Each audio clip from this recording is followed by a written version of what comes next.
Welcome to Current Conversations, a podcast imagined by Be Alive and Rivers Are Life, where we discuss freshwater systems, the important role that rivers and watersheds play in our world, and how educating conservationists leads to a healthier planet. Thanks for joining us for this week's episode, Researching Rivers, and for being a part of the ripple of action that is creating change. I'm Julia, co-host of our show and impact manager for Rivers Are Life and Be Alive. And I'm Ariel, co-host and community manager for Rivers Are Life. Today we're chatting with an exceptional educator and good friend of Rivers Are Life, Dr. Clint Willson. In addition to serving as a professor at Louisiana State University, Clint serves as Interim Dean at the LSU College of the Coast and Environment, as well as director for the school's Center for River Studies. Hi, Clint. How are you? Good morning. I'm great. Thank you. So we know you from our film Voices from the Water, and you were also a collaborator on our first research survey we did for rivers. But for listeners who maybe don't know you, could you just give a background on yourself? Yeah, sure. I'm Clint Willson. I'm, hold a couple titles here, not to get too much into it, but I've been at LSU for about 25 years as a professor in civil and environmental engineering. Currently, I'm serving as interim dean of the LSU College of the Coast Environment, which is a college I've collaborated with and worked with a lot over the years. And I'm also, and I think primarily within the Rivers Are Life kind of campaign and effort, I'm director of the LSU Center for River Studies. So the Center for River Studies, we know about it. We're obsessed with it. We want to see that model. So bad. But for listeners who don't know, what is that? What goes on there? Sure. So we really do three things at the center, the first is, we have about an 8,000 to 10,000 square foot exhibit, education, outreach space that covers everything from kind of the geology of the Louisiana coast to the Mississippi River watershed. And the reason I kind of start with those is that it's the Mississippi River and the water and the sediment that has come down the river over tens of thousands of years, and more importantly, in the last roughly 8,000 years, that formed a lot of our south central and southeast Louisiana coast.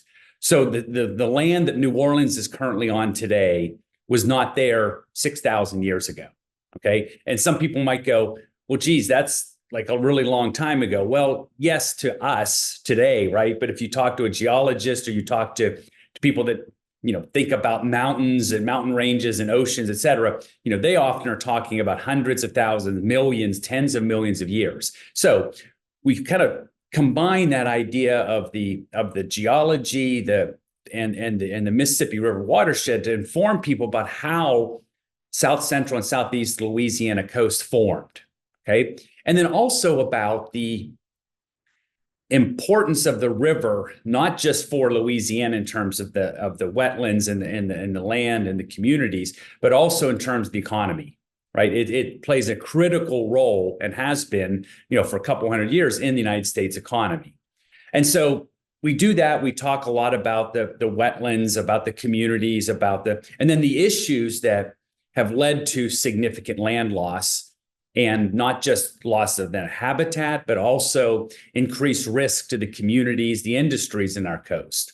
So we do that in this outreach kind of exhibit area. And then we also transition there to talk about the efforts that the state is doing in terms of rebuilding, maintaining or rebuilding some of our wetlands, or reducing the risk to communities and people along the coast and industries.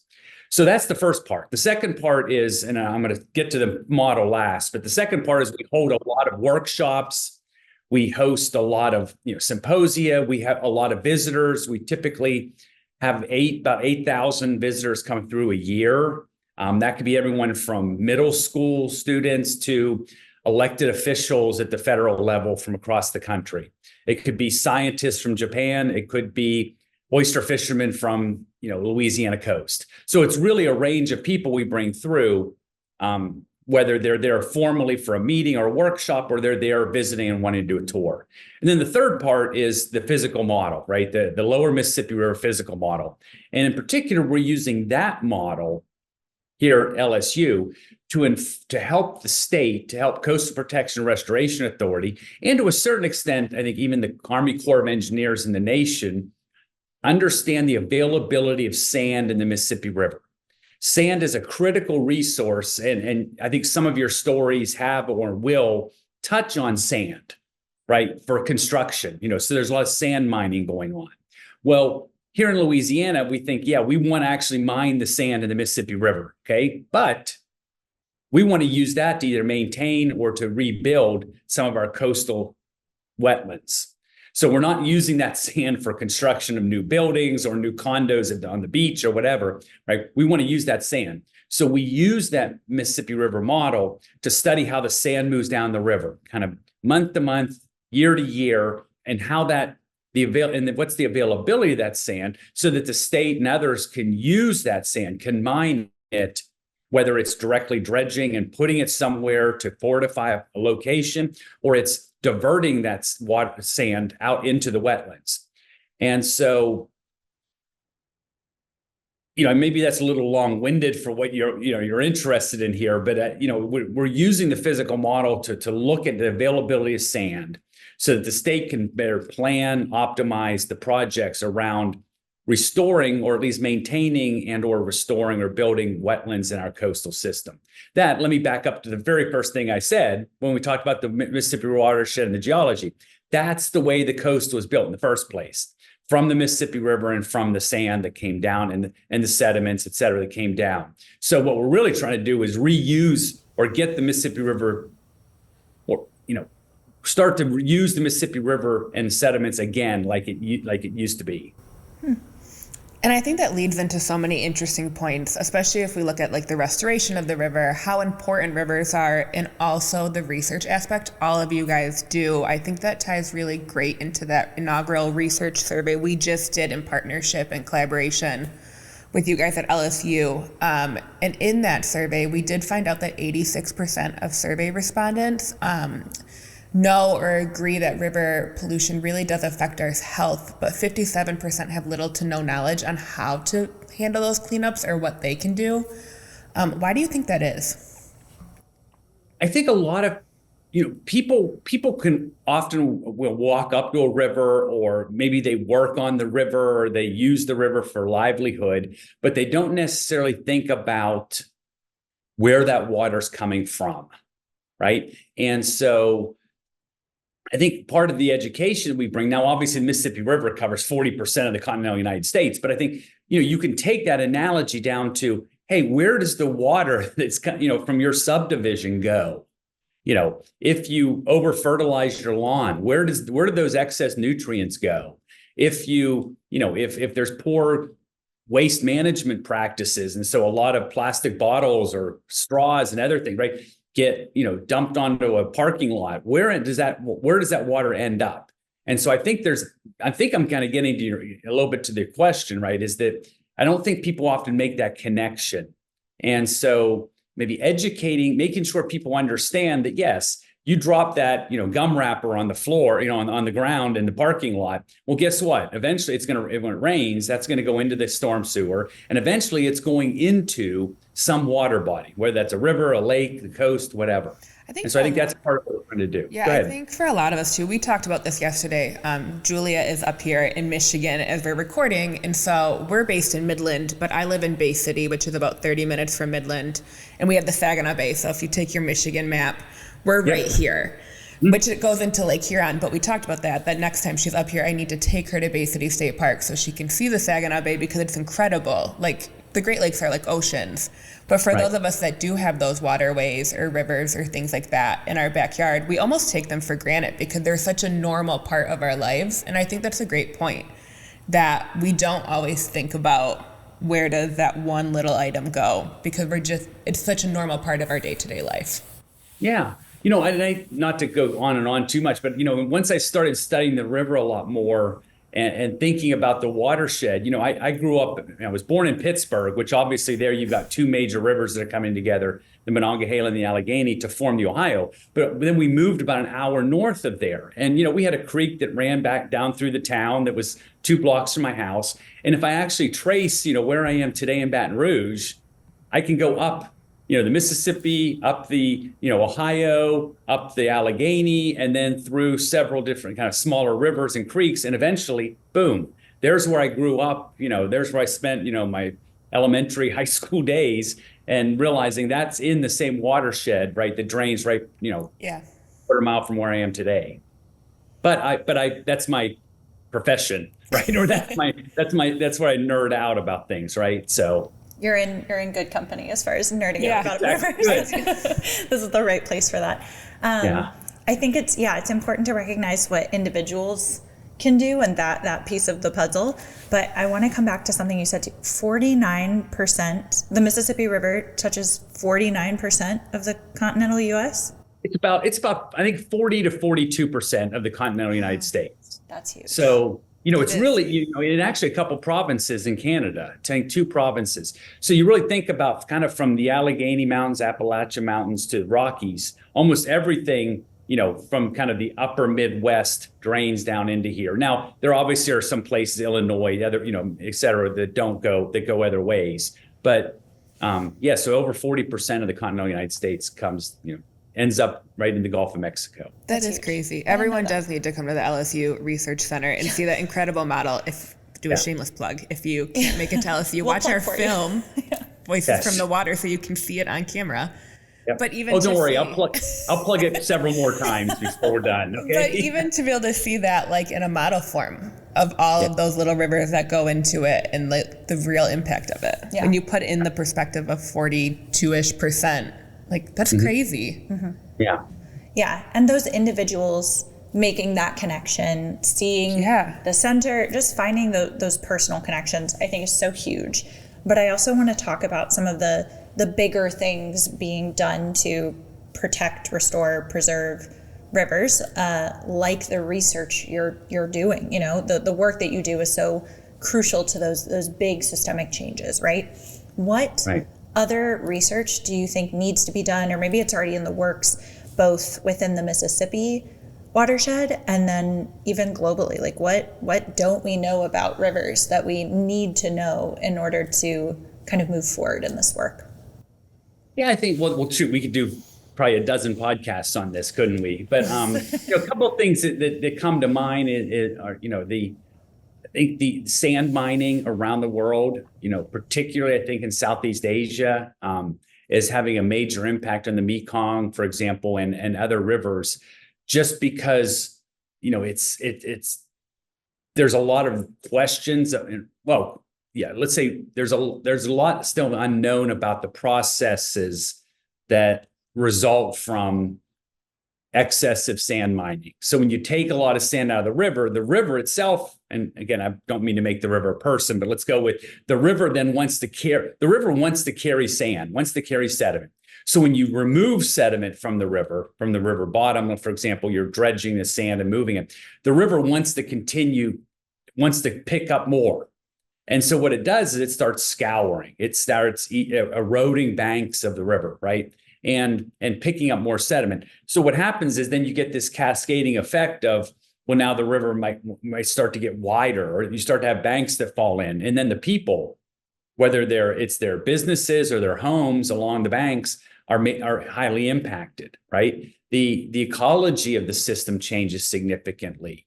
And so, that's kind of the first thing that comes to mind, just because sand is a pretty critical resource around the world, and it's becoming more and more, I'm going to say, stressed, right? Just because of the demand for construction, and probably in some cases construction where we shouldn't be building, right? But people are trying to extend out into areas that really aren't suitable, but then they bring the sand in. They're like, okay, well, now it's okay because we built this nice base. I think another thing is, along the understanding of rivers, would be how our changing climate is going to impact rivers, the hydrology, the flows. That has major impacts on, everything from flooding, right?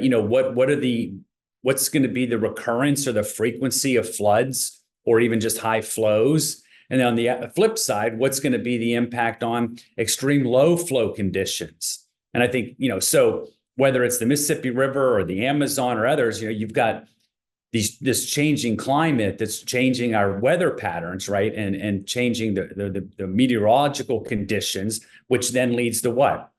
Our water cycle, right? Rain falls, it runs off, gets into the rivers. Well, now If the climate's changing, you've got changing precipitation and weather patterns, then you've got changing river conditions. And so how that's going to impact, navigation, flooding, the ecology, the ecosystem, right? And so I think that's another aspect that's getting more and more, I think work, a lot more work's being done, but there's obviously still a lot more to do. I think, and just to highlight that, I think, probably 6 years ago, we had on the Mississippi River, the Corps of Engineers had to open the Bonnet-Carré Spillway back-to-back years. And then one of those years, they opened it twice. I think I'm getting that right, because of the high river conditions. But then we realized this past fall, and then more importantly, and then in this past fall, we had very low flow conditions in the river. But then in 2022, we had really low flow conditions in the Mississippi River, right? And so you're only talking 3 or 4 years apart, and you go from very high flow conditions, right, where we have to do flood control, risk reduction efforts, to extremely low flow conditions where now we're stressing the economy because we can't get barges up and down the river as fast or with as much goods as we used to. It's really interesting to listen to you talk about all of it and how it affects you guys, because so Bay City, we have a river that runs directly through us. We have the Saginaw River, and we're a very agricultural area. So we always talk about the river every year, because some years it's very high, some years it's low. You can see it change every year and how it affects the farmers. And so just hearing the barges, things like that, and how, those of us who directly live with one see those kind of impacts. And it's very obvious that you are very embedded in the river world. It's a key part of your life. But how has your work really just affected your personal life or the way you live on a daily basis? Well, I think, a couple things. I think kind of day to day, it's, thinking about, okay, where I am, and this may sound nerdy at times, right? But where am I? Where does the rain that falls wherever I am go? Right? Or how are we managing or mismanaging, the stormwater systems, or the conditions, or the drainage patterns. I think I'm probably much more aware of, and I'm going to use the word ecosystem in a broad sense, but I think under, the disturbances of some of the ecosystem services that traditionally have been there, and whether that's for habitat, or it could be nutrient reduction, it could be for flood risk, all how those things change. So I guess I try not to do that too much in the car with the family or with friends, right? Because then I lose them pretty quick. But I think that's that kind of day to day is, I'm always kind of thinking about, okay, where are things connected in terms of the water and the flows. I think in a bigger picture, I've probably become much more. And again, I have to be careful about this. When we go somewhere, hey, I want to go check out this river. I want to go walk along this river. I want to go take a hike up to here, right? Because I want to see this watershed or whatever. So, but I think all of those things then feed back into the way we communicate about rivers. Because, like I said, not everyone who comes to the Center for River Studies, lives in Baton Rouge, or maybe even lives in the Mississippi River watershed. So to have other examples, to be thinking about kind of putting them, or maybe being able to communicate in a way that puts them, at least mentally or visually, in a location, so that they can understand what actions they take or don't take, right, and what those impacts are. Yeah, absolutely. I would really be interested to know, did you ever see yourself doing this for a living? Same question. Yeah. Like, just so that, did you see yourself doing so much research on sand mining, especially? No. It depends on how far you go back. But no, I mean, I grew up in Western Pennsylvania. Obviously, the rivers were a big part of that, just because the baseball, football, the Pittsburgh sports teams were right there on the three rivers, where the two rivers come together, right? So, I mean, on one hand, the rivers were always part of my, that visual aspect, or part of your life. But no, I mean, I went to, Penn State. I got a degree in aerospace engineering. I went in and spent almost 7 years in the Marine Corps. And, once I kind of started thinking about, okay, what do I want to do next? How do I maybe merge some interests, I got thinking about, well, I was actually a biochemistry major for 2 years. Now, I hope I'm not boring you too much, but I think there's a link, right? Because I was a biochemistry major. So I had taken microbiology and different biology, zoology and biochemistry and organic chemistry. Then I switched to aerospace engineering. And then, like I said, I graduated, went into the Marine Corps. Then I got thinking about, well, how can I combine some things that I've had a very solid education in, but how can I combine them to kind of come up with at least a next 5 or 7 year career path, right? And so I started looking around thinking about environmental fluid mechanics, which is really the study of how fluids flow, whether that's groundwater, surface water, rivers, hydrology, or even atmospheric, how air flow, the movement of air in our atmosphere. And I got thinking about, well, then how really it'd be interesting to think, how does that transport things, right? So whether it's chemicals, so, a contaminant, a spill, and how does that, how does that, those chemicals, how are they transported? What are the concentrations a mile or 10 miles downstream? Or, or how do we better deliver things like, nutrients, or how do we better deliver design systems so that we're more effectively getting water or constituents in locations? And so that's kind of where I ended up in graduate school and all this, right? And so, I came to LSU as a groundwater person. So I was mostly studying groundwater, which we actually didn't touch on as another aspect of the connection of water with rivers and groundwater and river, and the way they interact and feed each other in a lot of cases. But I had an opportunity about 20 years ago to start a lab around the lower Mississippi River, thinking about the hydraulics, thinking about the flows, thinking about the sediment, the availability of sediment. And I jumped on it and balanced 2 research careers kind of for a little bit, in terms of doing a lot of groundwater work, contaminant transport, understanding flows within porous media, but then starting to build this river research lab. And so slowly, I kind of, the amount of groundwater and porous media work I did decreased. The amount of opportunities we had for the river research and general coastal research and water resources research just kept kind of growing. And so once really the Center for River Studies was coming into being, and we were definitely it was going to be a go, that just became my path. So I know it's very long-winded, no. But I do think that when people ask about this, they're like, oh, look how lucky, whatever. And I'm like, well, you make decisions at certain points in your life, but you also fall back on, fundamentals. You fall back on a solid education. You fall back on working with, you have to work with smart people who want to be collaborative, so that you can learn more about the system, or you can learn more about the physics of rivers, or in my case, learn more about the communities and the ecosystem services along those rivers. And so, I think, maybe a little luck there, but I think a lot of it has to do with just, getting a good solid education foundation, and then working with smart people who want to collaborate. Yeah. Yeah. Well, I mean, it's funny you mentioned what the public needs to know, what education needs to be done. I feel like groundwater is quite literally a hidden kind of piece of this puzzle that is oftentimes, it's underneath our feet, and we have no idea the impact it has on our rivers, on our waterways, drinking water, all these things. So I'm glad you mentioned that. But I want to get into too, what else do you think needs to be said before we start to wrap our episode up? Is there anything else you would like to share? Any shout outs to your students? Anything you're excited about working on right now? I think, I'm glad you mentioned that, because I definitely should have added that, I've been very fortunate. We've had probably now well over 120, maybe up almost 150 students, LSU and other college, junior college, community college, high school students work at the center or in our previous river lab. And,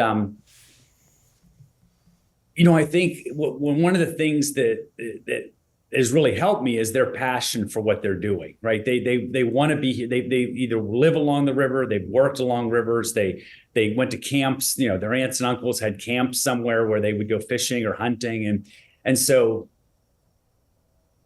the number of students who have come through and have then kept in touch, I think has been very rewarding, right? And I think that's part of what I think every educator and hopefully, what Rivers of Life is trying to do, right, is also, spread the word more and more and more and try to get people to be champions of our rivers and our water, whether it's groundwater, surface water, whatever, right? We need to be thinking about that. I think it's just about, get outside your comfort zone, volunteer, even though you may think 2 hours of a cleanup with a group and, along this highway system or this road system may not be a big deal, but realize all that trash, all that, is going to go somewhere, and it's going to go into the river. It's going to go into a lake. It's going to go into the coast or whatever. So, you can do local things that with the passion, I think with energy, and it could be a group of friends, a group student organization, whatever, that you can make a difference, right? Yeah, absolutely. And you guys are obviously making a difference. We have shared tons of ways in this interview. If listeners want to learn more about you, more about the Center for River Studies, keep up with you guys, how would they do that? Yeah, I think they can go to www.lsu.edu/river. Pretty simple, right? And they can then, learn a little bit more about the Center for River Studies. Contact information's on there. If anybody's in the area, they can, find me on the internet, on the LSU, in civil and environmental engineering, or over here at the college. They can find me and send me an email, and I can connect them up, or they can directly email and rivermodel@la.gov. So rivermodel@la.gov. And they can then set up a tour if they want to come see the center, hear more about the work we're doing. Cool. I would also like to say, if anyone gets down there and gets to see the model, to please share it on your Instagram stories and tag Rivers Are Life so Julia and I can live through you. Please. So we can see your experience being at it until we can make it there in person. Yep. That's the goal. Wait for you all to come down. We're ready. Well, Clint, thank you so much. It's always such a delight to talk to you and hear what you're working on. And we're so grateful for all the work you do and just for taking the time. Yeah, absolutely. Thank you so you're much welcome. for sharing You're welcome. it. You're welcome. And again, thank you for having me. This is, part of what I love to do, right? And so to educate people, talk about the river, not just our river, but, rivers around water around the world. So it's nice talking to you. Yeah. You too. Thanks. Thanks, Clint. Hey, you're welcome.